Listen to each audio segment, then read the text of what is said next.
And welcome back, everybody, to another episode of the Sports Analyst Podcast. I'm Jared here, sporting the BYU hat. Jessa, last night was something epic in the BYU basketball sphere.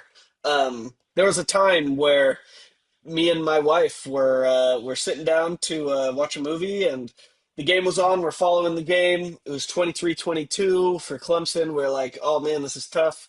We go get some food, get our drinks, go to the bathroom, come back. It was then 43-22. And I said, okay, click. Jessa, what happened after that?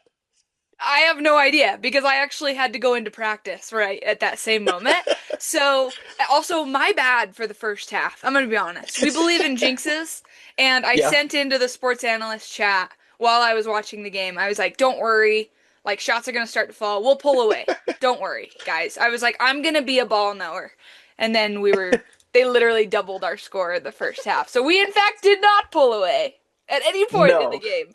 But that 0 points. second half, did you watch any of the second half? Because I did I not. watched the highlights. I haven't watched Okay. like the whole half of the entirety, though. Of Same here. Same here. But honestly, it looks like just two things. AJ took over, which he should, and we started hitting course. shots. Clemson started going cold.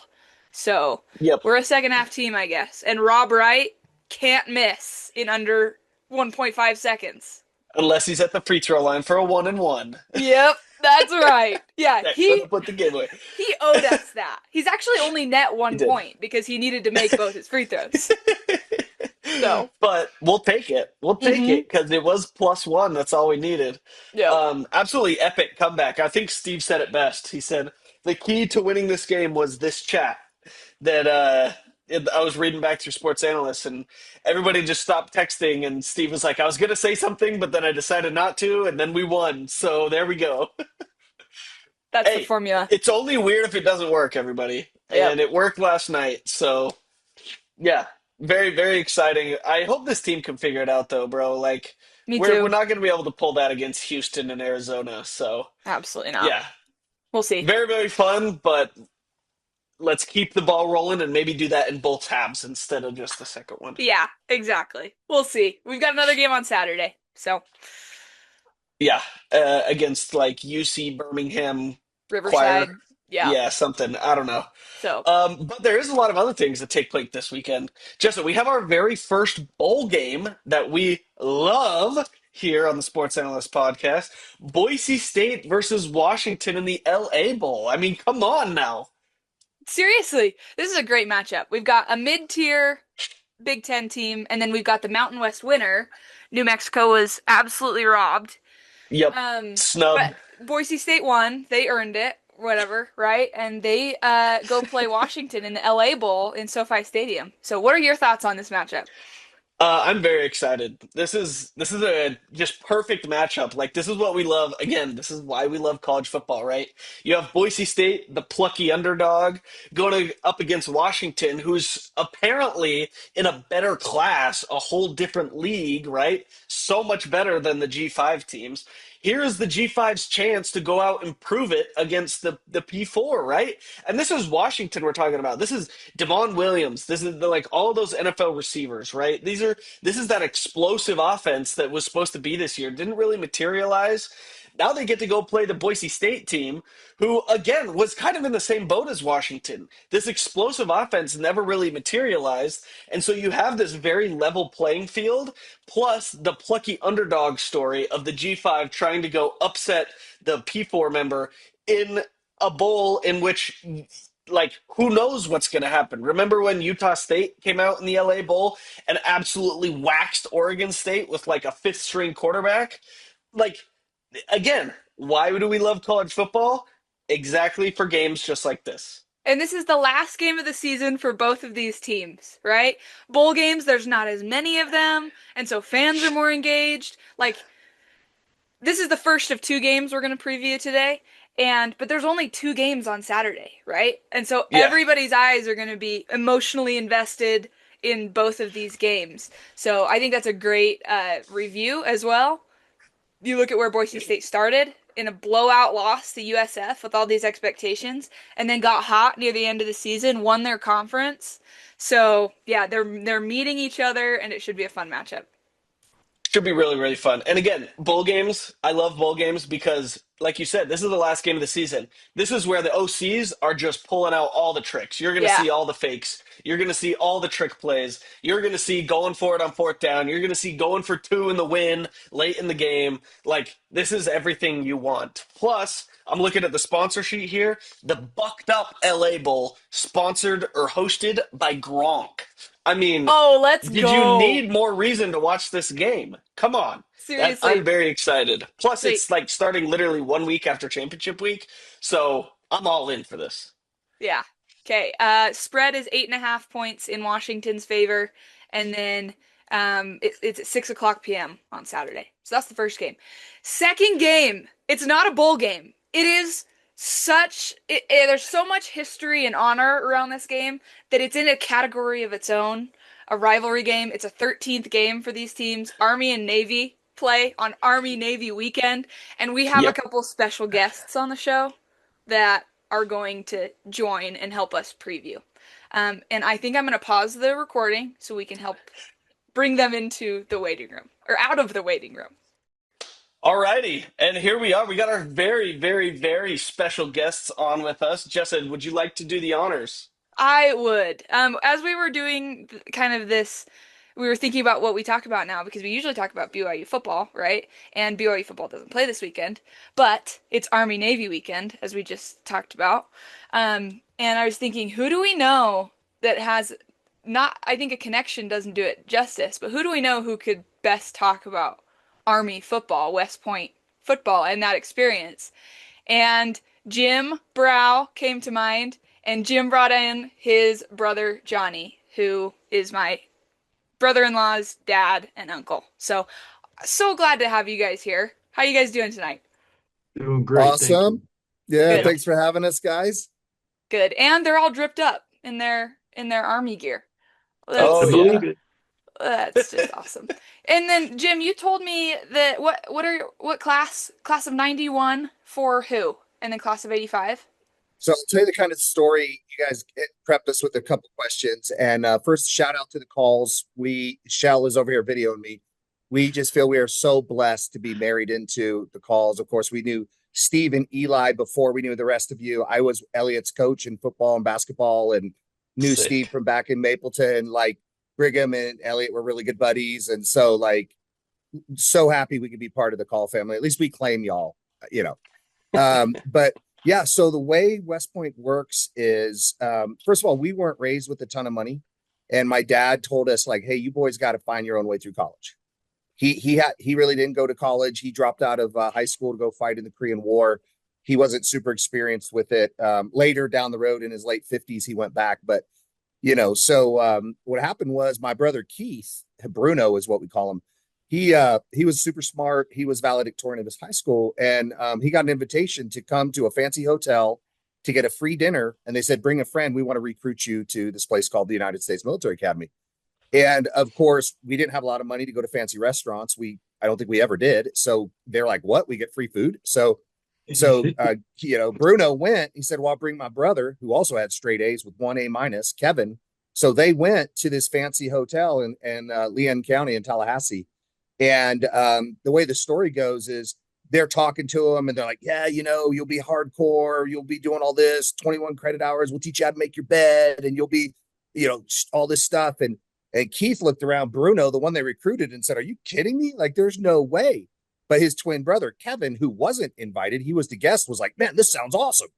So Kevin was actually our first brother to go. He's on vacation, so he couldn't make it. He was class in 1985. Okay. So then Johnny, we all wanted to be Marines because my dad was a Marine. But we didn't want to learn to be sailors for 4 years just to then become a Marine. So Johnny took it the most serious. He almost went to Annapolis, but he saw the true colors there. Because if you want to be a Marine, you have to go to the Naval Academy. See, now he's got the naval hat on. Costume change. And Costume change. change. He'll probably put the turkey head on pretty soon too. He calls all the nephews and nieces turkey heads. But anyway, so Johnny ends up going. He was class of 86, and then I ended up going after them, class of 91. And the reason we all went was because they pay you to go. So you officially sign up for the Army. You're under Army, what they call UCMJ, right? The legal rules, but they actually pay you a salary to go. And that salary covers all of your tuition. You live in the barracks, all of your living expenses, all of your food. And then when you graduate, you automatically get a job as a second lieutenant in the United States Army. Johnny and I Wow. both tried to transfer into the Marines. We were both told no by West Point. So we ended up going infantry. And my brother Kevin actually went armor. And Kevin was in the first Gulf War. He was a combat veteran. Johnny was in the second Gulf War. He's a combat veteran. And I tell everybody, Michelle can pray more mighty than the entire United States because she's prayed me out of about 6 wars so far. So I'm still serving. So she has to keep me out for the next 3 years. But I'm the Brau boy who didn't go to war, who went to West Point. Well, And that's then right. and And then we is have it one more. Coast Guard for you, Well, we Jim? have one more. We have Okay. one more. So Bruno, the one who said there's no way they're going to tell me to make my bed and how to, he ends up going through law school at Georgetown, really smart guy, has no idea what he wants to do. My dad's like, well, join the military. So he ends up joining the Navy while he has, $300,000 in debt. And then he had to pay it all off. If he had first joined, they would have paid for it all. So we do things backwards. We do it the hard way of the Brau family. So he ended up being a Navy guy. Oh, and I have pictures I can show you if I share my screen down the road if you want. I've got some pictures of everybody so you kind of see the action. But he Cool. ended up teaching at the Naval Academy for 3 years. So that's his connection. And his son was just sworn in a month ago as an ensign in the Navy, as an officer in the Navy. No Yeah. way. Okay, so So you guys Wow. see both sides of this. That's awesome. Okay, that's so Well, great. And let me catch up on a couple of things. Yeah, Keith did 15 active duty years in the Navy and then switched over to the government service working as a tax attorney for the Treasury Department and put another 15 years in the Navy Reserve. So I think he got close to 30, real close to 30. And so Avery, his son, his youngest, just like Jimmy said, he's just commissioned through officer candidate school through the Navy and will be going into the Navy Supply Corps. We also have Kevin's son, Matt, is an F-16 pilot. He just promoted to major. Thankfully, Jimmy promoted to major, I think a day before Matt did. So Jimmy outranks Matt, but Jimmy also took 20 years to make major. 27. And 27. So Jimmy outranks his nephew Matt, who's a major F-16 combat pilot. Just got back from doing super secret stuff over somewhere, and then Kevin's youngest, Jonathan, spent 5-6 years in the Coast Guard. And just to say something, Jimmy said we went to West Point because it was an all expense paid. Yes and no. Our dad was the quintessential Marine on planet Earth and just grew us kids to be extremely patriotic, proud of the military. His father was a doughboy in World War I, and we go back into the Civil War, fought for the losing side, but we go back in the Civil War. And we had an uncle that fought in the Prussian army in the 1880s. So Wow. big military tradition. You forgot And, one. You forgot one of your turkey heads who commissioned from BYU in 2018. That's right. That's right. And so I commissioned Jameson into My the son. Army, Jimmy's son. So Jameson also served with at Fort Hood with the Second Cavalry Division. So First Cavalry Division. So yeah, we got a long history, and mostly we do it to serve. And if we can get school paid for free, that's not a bad thing. 100%. Man, I've heard some legendary stories too about your father in foxholes and everything, and I'm sure that's just the tip of the iceberg, right? Because AJ's He- very proud. You say you take on the call name, right?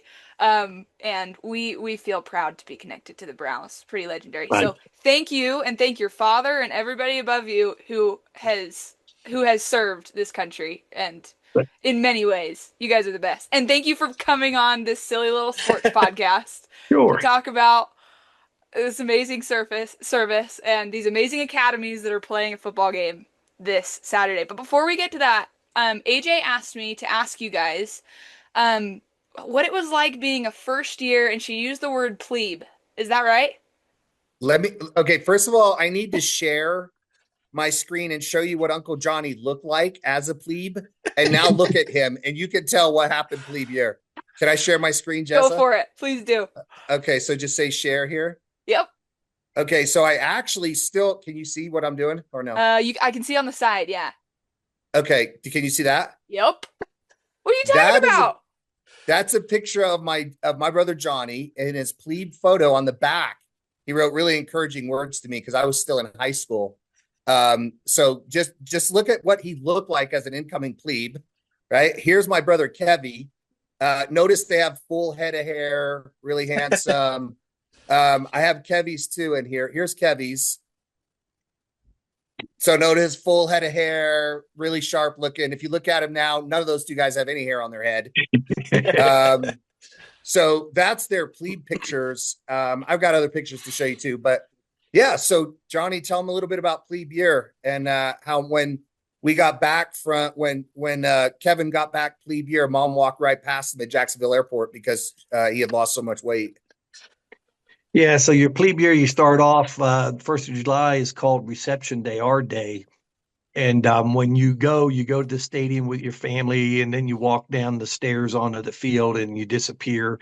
By the end of that first day, they've taught you the marches. You do your first cadet uniform, and you do a parade, and you walk by and blow a kiss to mom and dad, and off you go. And then you start the whole summer training. And by the time you get done, those who haven't washed out, and the washout rate back when we went through was pretty bad.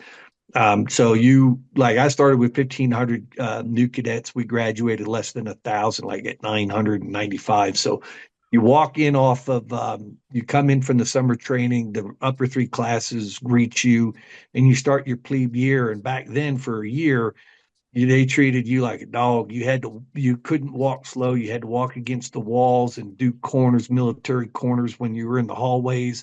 People would stop you in the middle of the hallway. Mister, stop, start the corps, start singing the alma mater, or you had to have all this information in your head. It was pretty brutal. And you sat for a year at the table. At the end of the table, usually two or three plebes doing all this plebe duty, cutting the cakes and doing serving people their drinks. And they'd say, I want shrapnel in my ice. So you'd have to break ice cubes for the upperclassmen. If you sent the wrong cup to the wrong person, you could walk on the area. So yeah, the Kevy was in a real bad company. He lost a huge amount of weight. Mom did not recognize him. But it's the first year, So you're so this is what, let me explain that.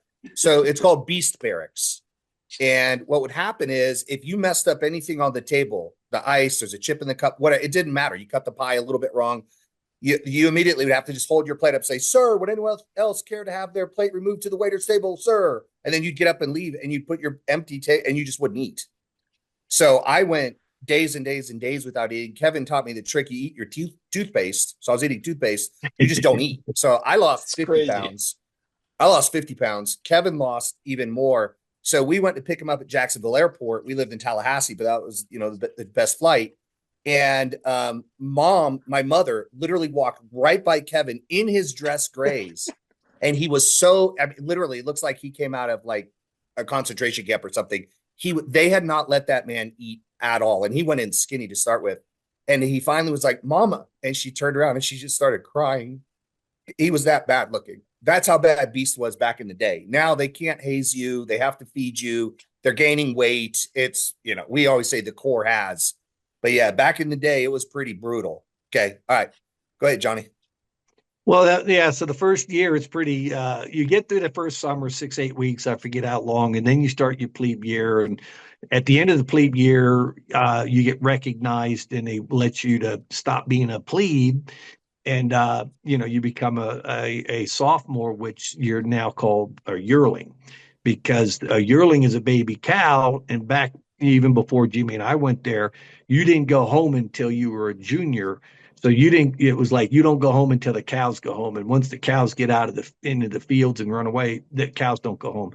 So our juniors are called cows because it took forever to go home back in the day, and then yearlings are baby cows, and then a senior is called a firstie. But yeah, the West Point back then and even today, even though I think the standards have changed in certain areas, the academics are just brutal, absolutely brutal. And yeah, there's a huge attrition. I don't know what gets more people, the discipline or the academics, but like we suffered 1/3 of our class lost, never graduated. But and the academics are considered as good as way up there with Harvard, MIT undergraduate degrees. It's pretty profound education. Well, and the way the day would work, even so, Beast Barrack was insane. We averaged maybe 2 hours of sleep a day. You weren't eating, etc. Having to memorize all this stuff is a big haze. But when the school year started, we'd have like 21 credit hours. I mean, you guys have gone to Holy. college. Like 12 to 15 is a full load. We'd have 21. We had Saturday classes. And so you had first formation at like 6 in the morning. You went, had breakfast. Classes were like from 8 until like 3. Then you had either drill or intramurals or horse squad sports or whatever till dinner formation at 6. Then you had to do certain like plebe chores until 7 or 8. And then you were supposed to study and turn your lights off by 11. But if you did that, you would fail out. So we all would just get under our ponchos with our flashlights and try and study so we wouldn't get in trouble because the lights were on. I mean, it was just insanity. The whole thing. My plebe year, I got no more than 3 hours of sleep the entire year, and then I averaged probably 4 or 5 for the rest of my time. You literally did not have enough time to do everything you were supposed to do, and they did that on purpose, right? Because they're training you to be able to handle combat, and in combat, you're not sleeping very much, right? It's high pressure, high intensity, and people who couldn't handle that just washed out. And like Johnny said, so many washed out on academics. I don't think people realize that. They think, oh, they couldn't do enough Mm. push-ups or couldn't do enough pull-ups. The academics were absolutely brutal. And if you failed more than 3 classes, that was all 3 of your summers, they just kicked you out. So we had a lot of buddies, but all of us had a lot of buddies who just failed out. Wow. See, I didn't know that. That's Yeah, interesting. it's a very, very different side of the whole army experience that no one would ever even think about. So, I mean, congrats for making it through that. That sounds insane. That's a Thank you. huge shout out to you guys. That's absolutely incredible. And then for those that go on to play football for West Point for Army, they have to do football practice on top of all of that too. They do. Yes. I mean, truth be known, plebe year, they get to fall out on their tables. They don't have to do all the chores. They eat like crazy. We would always call them what horse squad get overs. Like they had it easier than all the rest of us, Yeah, right? yeah, So yeah, if you're not now, I played football in what was called lightweight football, so 150s. So even though I weighed about 185, I would lose weight and be 158 3 days before game day. It was insane. I know. I would just suck water, not eat or drink for 3 days, and get my water all the way down. I was playing football, I was boxing and wrestling in oh my intramurals and gosh. vert class. It was insane, right? And so, like, people would be like, "Oh, you're a core squad get over," and I'm like, "Bro, I haven't eaten in 3 days. Like, I'm cutting weight, you know."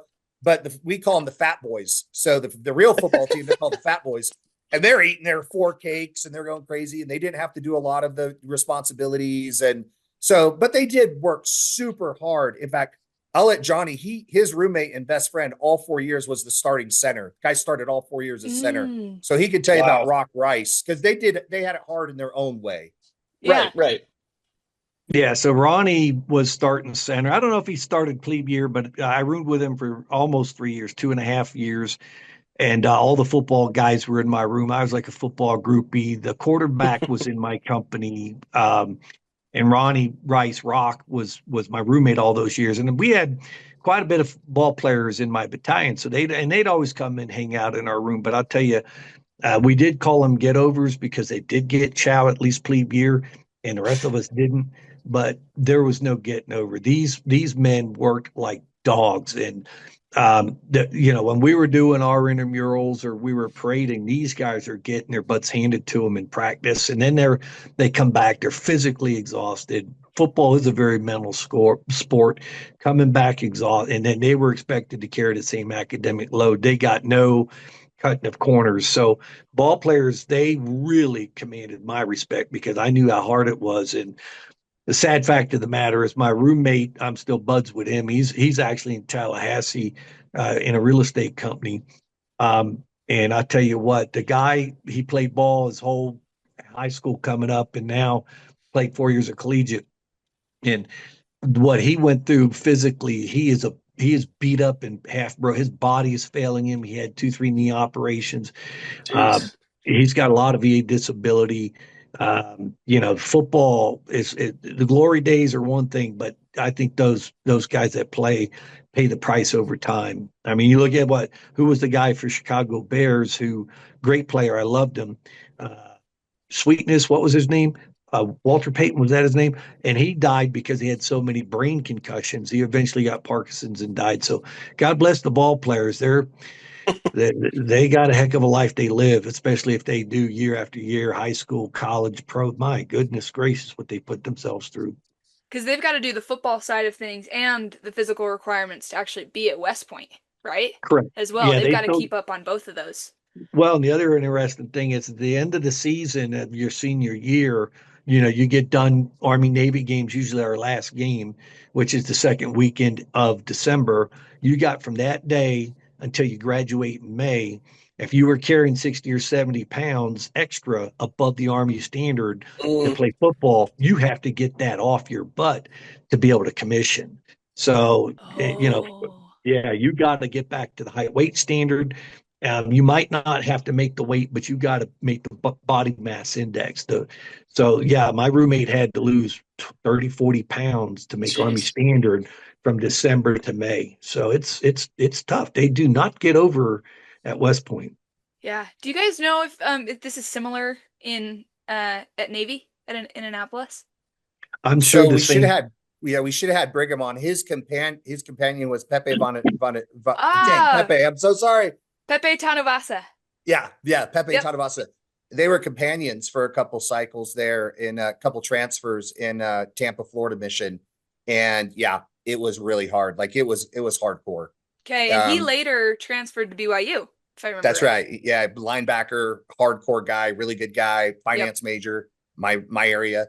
Yeah. And so he said it's still really, really hard. Yeah. Okay, so wow, I think with every second that I'm listening to this, my love for the military academies, especially right, as much as we love college football, is just deepening, right? I feel like I need to go get some West Point merch now, Hello, who right? is this friend?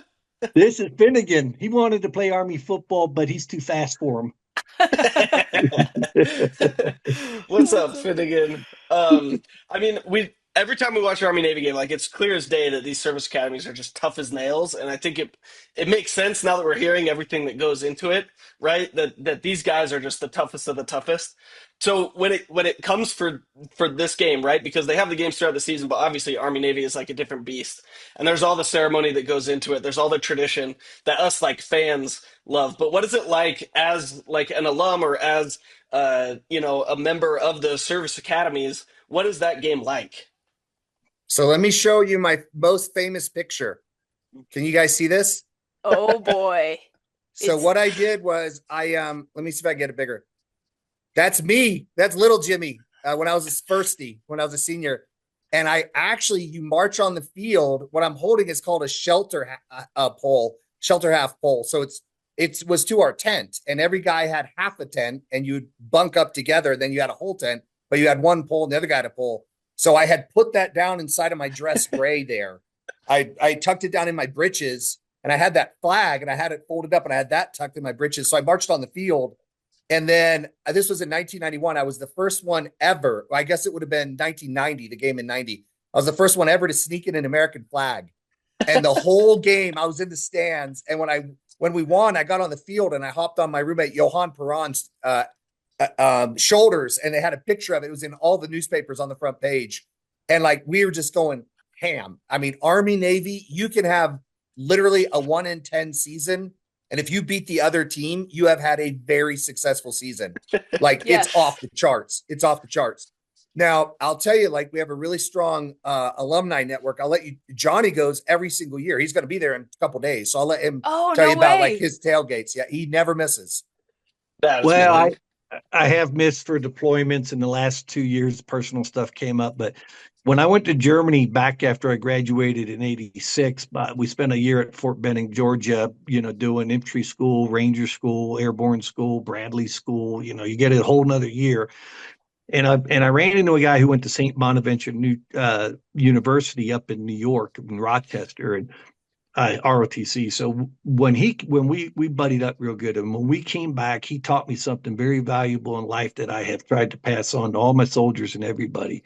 Santini, big Italian family. He just learned from his folks that add forcing functions into your life that brings people together that you love. So he came back and he's the one who started our Army Navy tailgate that he's been in charge of for 30 some odd years, 40 years.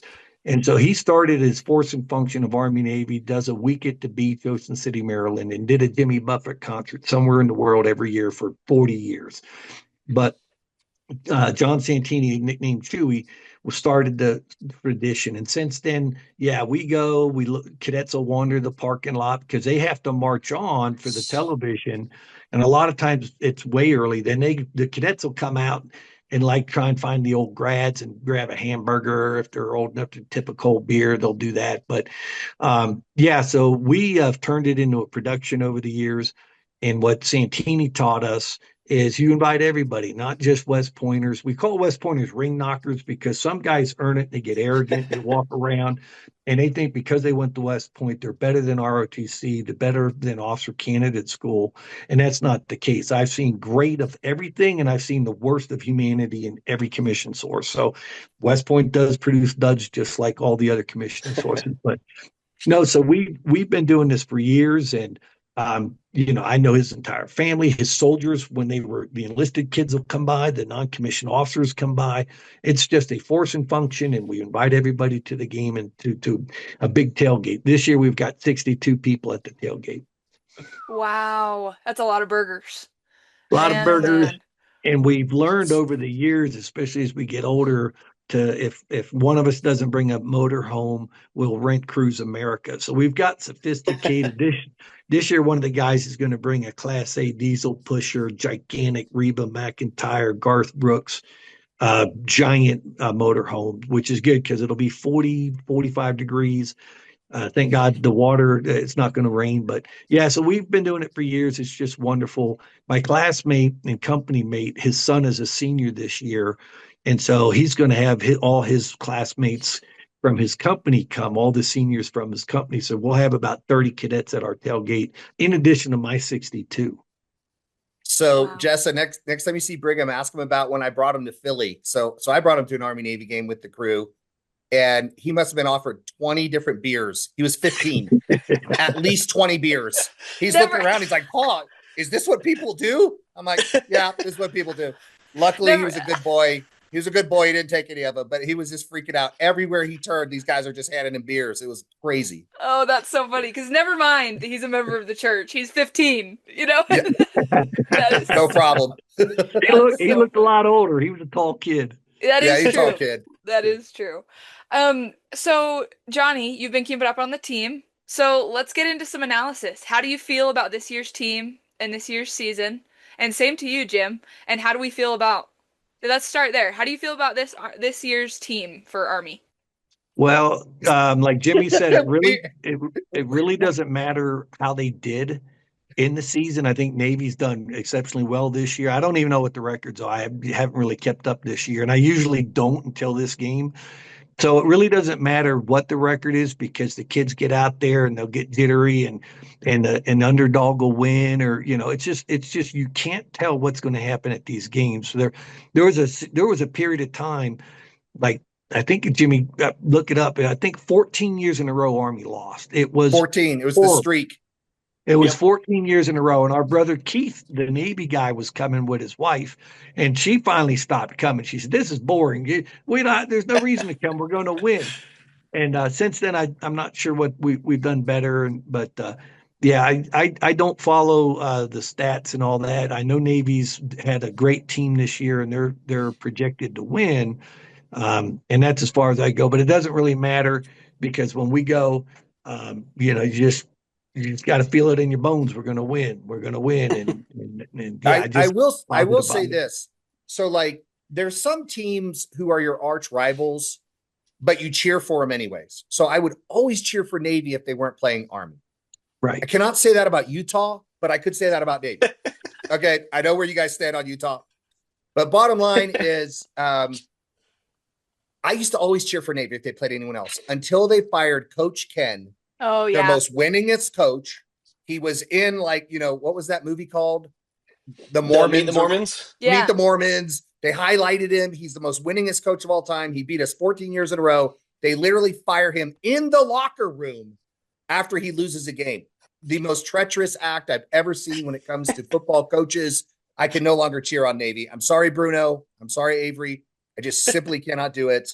However, let me share my screen real quick and show you some love for Bruno.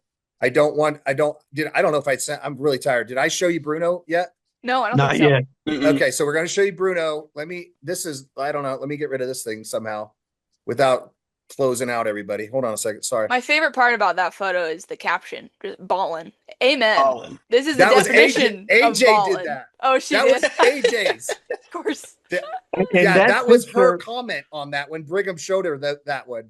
That and was that picture, just the that. thing about that picture that made it just so moving, one was it was a Jimmy Brau hour and a little bit of football we saw on national television. It was mostly a Jimmy Brau hour because Saddam Hussein had just invaded Iraq, and I think troops were deployed, and we were fixing to go stomp, Saddam Hussein. And I don't know if we had crossed over the berm yet and started shooting, but that was at the height of the war frenzy that Jimmy was at West Point because Saddam had just Wow. invaded, and that's why Jimmy was on the on. I mean, he was shown.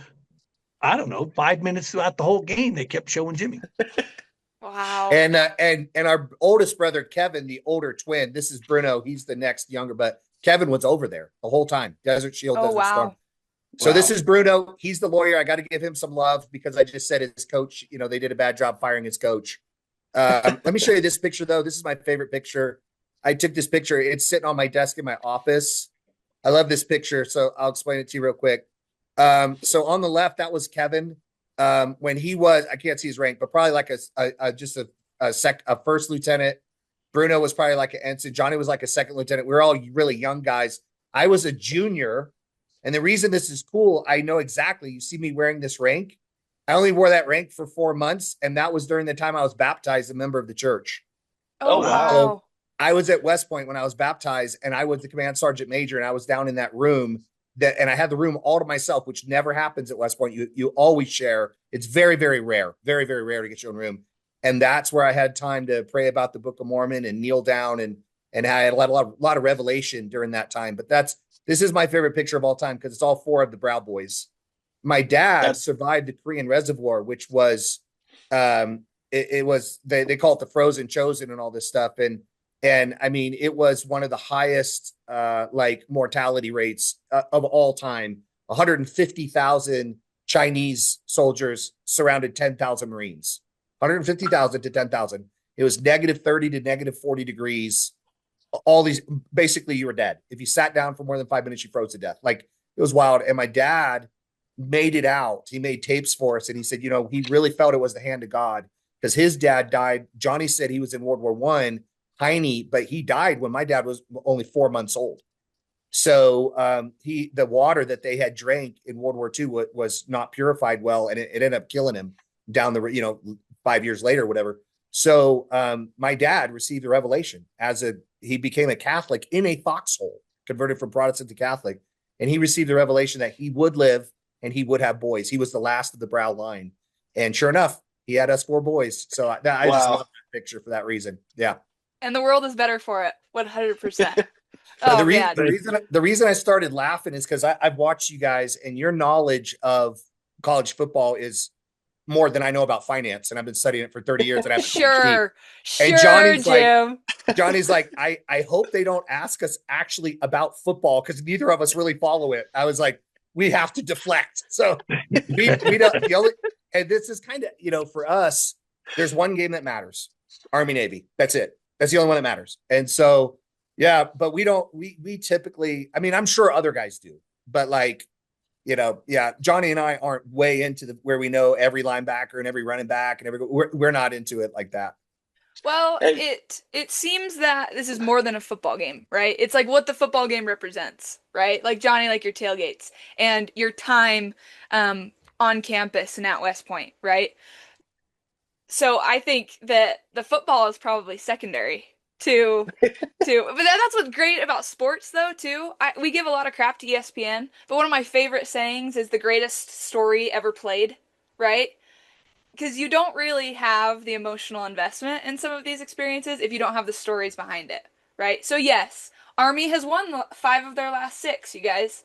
They've Wow. won 6 of the last 9 matchups against Navy, several of those as an underdog. So to your point, Johnny, this is a rivalry game. Anything can happen, right? So, Jared, were you going to say something? I was just gonna say, if we can agree on anything, college football is amazing because you have moments like this where it doesn't matter what happened the rest of the season. All that matters is Army beating Navy, right? Like that's all that matters. If Army beats And Navy on Saturday, success. if you think about in the world of NIL, Army and Navy, everyone gets the exact same scholarship. There is no scholarship. I mean, the kid who is, the English major who's never played a sport in his life gets paid exactly the same as the starting quarterback. Right. And in the world of NIL, these kids, I mean, all of a sudden now, like when the academies play and we play for the Commander in Chief Cup, that's what's on the line right now because we beat Air Force and they did. Like, bottom line is this is like true. You guys always talk about, oh, we need to get back to the days of true college football. When the academies play, that's true college football. No one is being bought. Everybody wants to serve their country. Everybody wants to play football. So, I mean, this is like true college, like football. And the rest has gone, professional, which is great. I don't mind that. Hey, like that Texas Tech linebacker said, he goes, well, if you're going to buy a team, buy the best team, right? So I don't mind that. BYU's buying teams, right? I mean, AJ just beat Clemson, and we got the, so we'll buy people. But yeah, this is true. If there's are we getting cut off in 3 minutes? I wanted to share one more picture if we are. Yeah, we got 3 minutes. Go ahead and show your picture. Okay, here we go. So I want to share this one. I don't know, maybe Lucy can watch this one.